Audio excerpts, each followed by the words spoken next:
বনি ইসরায়েলের ৭০ জনকে মুসা নবী নির্বাচন করলেন। কেন নির্বাচন করলেন? মুসা আলাইহিস সালাতু ওয়াস সালামের জাতি বনি ইসরায়েল সম্প্রদায় কয়, মুসা, ফেরাউনের কবল থেকে আল্লাহ আমাদেরকে হেফাজত করলেন, এবার আমরা বিধান মানার জন্য একটা কিতাবের প্রয়োজন, তুমি আল্লাহর কাছ থেকে একটা কিতাব নিয়ে আসো। মুসা নবী আল্লাহর কাছে গেলেন, যাওয়ার পর আল্লাহ পাক রব্বুল আলামিন মুসা নবীকে কিতাব দিলেন, তাওরাত নামক কিতাব। এই কিতাব নিয়ে মুসা নবী আসছেন, আসার পর তাদের সামনে যখন কিতাব পেশ করলেন, মুসা নবীর জাতি কয়, তুমি আমাদের সামনে কিতাব আনছো ভালো কথা, তুমি যে আল্লাহর পক্ষ থেকে আনছো এটার কোনো প্রমাণ আসেনি? এটার কোনো? মুসা নবী এবার ৭০ জন মানুষকে নির্বাচন করলেন। ইখতারা মুসা কওমাহু ৭০ রাজুলান লিমিকাতিনা। ৭০ জনকে নির্বাচন করে মুসা নবী তাদেরকে নিয়ে গেলেন পাহাড়ে, আল্লাহর সাথে কথা বলবে মুসা। তুর পাহাড়ে নিয়ে যায়, নেওয়ার পর মুসা নবী আল্লাহর সাথে কথা বলা শুরু করলেন। কি অবিশ্বাস্য, কি আশ্চর্য ব্যাপার দেখেন, যে ৭০ জনকে নিয়ে গেলেন, ওই ৭০ জন তারা নিজের কানে আল্লাহর কথা শুনতে পায়। এবার দেখেন কি হয়। মুসা নবী ৭০ জনের কাছে আসলেন, আসার পর কয়, আল্লাহর কথা শুনছনি? কয়, মুসা আল্লাহর কথা তো শুনলাম, লান নুমিনা লাকা হাত্তা নারাল্লাহ জাহরা, সরাসরি যদি আল্লাহরে না দেখি বিশ্বাস করি না। আলহামদুলিল্লাহ, কথা কিন্তু শুনছি, এখনকার সরাসরি না দেখলে বিশ্বাস করবে।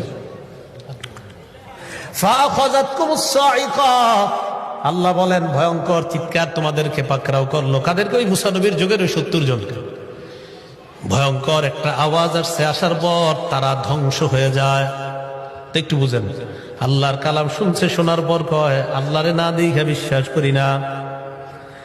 এবার যখন এই ৭০ জনের উপর গজব আসছে, তারা যখন মারা যায়, মুসা নবী চিন্তায় পড়ে গেলেন, আর বললেন, আল্লাহ, বনি ইসরাইল সম্প্রদায়, এদের কাছে যখন আমি যাওয়ার পর যদি এরা দেখে ৭০ জন নাই, এরা বলবে আমি এদেরকে কৌশলে ফুসলিয়ে টুসলিয়ে কোথাও নিয়ে মারছি। আমি দেখছেন নি মুসা নবীর কি টেনশন এদের জন্য। আল্লাহ এরা বলবে তুমি মনে করে মেরে ফেলছ। আল্লাহ পাক রব্বুল আলামিন বলেন, সুম্মা বা'আসনাকুম মিন বাদি মাউতিকুম, এই তোমরে মরণের পর আমি আল্লাহ আবার জিন্দা করলাম। ওইটাকে মেরে লেছে না, আবার জিন্দা করে দিস। সুবহানাল্লাহ। কেন? ওই যে মুসা নবী বলছে, আল্লাহ আমি যদি গিয়ে বলি ৭০ জন মারা গেছে, এরা বললো তুমি মারছো। মুসা নবীর এই কথা শুনে আল্লাহ কি করলেন? সুম্মা বা'আসনাকুম মিন বাদি মাউতিকুম, মরণের পর আমি আল্লাহ আবার জিন্দা করলাম।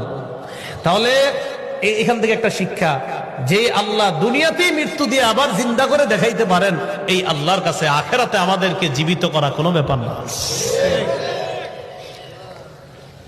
আচ্ছা, এবার বুঝে আসছে যে এই ৭০ জন যে কথা শুনছে। এখন দেখেন কি হচ্ছে। মুসা নবী তাদেরকে বললেন, তোমরা এলাকায় যাইবা, দেখেন কি কয়, যাওয়ার পর বলবা আল্লাহ এই হুকুমগুলা করছে আর এই নিষেধগুলা করছে। দেখেন, আল্লাহ তোমাদেরকে এই হুকুম করছে আর এই নিষেধ করছে, এইগুলা গিয়ে তোমরা বলবা। তো কি হয়েছে দেখেন, যখন জাতির কাছে যায়, যাওয়ার পর কয় হুকুমগুলা আর নিষেধগুলারে কয় আল্লাহ এই নিষেধ তোমাদেরকে করছে আর এই হুকুম করছে, মানে আল্লাহর হুকুমগুলারে কয় নিষেধ, নিষেধগুলারে কয় আদেশ। এই যে আল্লাহ বলেন, ওয়াকাদ কানা ফারীকুম মিনহুম ইয়াসমাউনা কালাম আল্লাহ, ইহুদিরা তোমাদের কথা বিশ্বাস করবে না, তাদের একদল আমি আল্লাহর কথা শুনছে, শোনার পর সুম্মা ইউহাররিফুনা, আমি আল্লাহর কথাই পরিবর্তন করে দিছি। আমি বললাম আদেশ, এরা গিয়া কয় নিষেধ, আমি বললাম নিষেধটা, এরা গিয়া কয় আদেশ, পরিবর্তন।